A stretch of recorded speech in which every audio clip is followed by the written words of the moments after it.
జగన్ భూస్థాపితం అనేది ఎవరి తరము కాదో, పైన దేవుడు ఉన్నాడో ఆయన ఒకటి మంచిగా చూసుకున్నాడు, ప్రజల ఆశీర్వాదం ఉంది.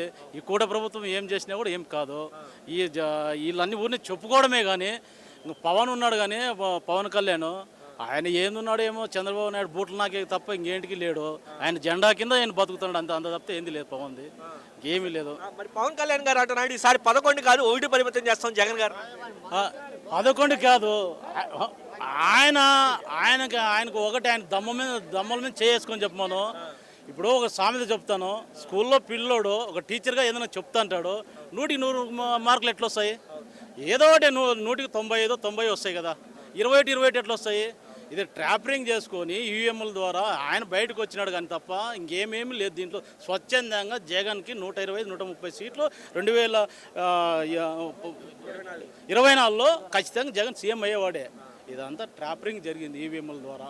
సరే ఈసారి ఎలా ఉండబోతుంటారు రాయలసీమలో? మీ అభిప్రాయం, ఇవి స్థానిక ఎలక్షన్లు వస్తున్నాయి రాబోయే రోజుల్లో. స్థానిక ఎలక్షన్లో కూడా క్లీన్ చిట్ చేస్తారు అంత ప్రజలంతా, ఏం దాంట్లో డౌటే లేదు. వీళ్ళు చెప్పుకుంటున్నారు అంతే, ఏమేం లేదు.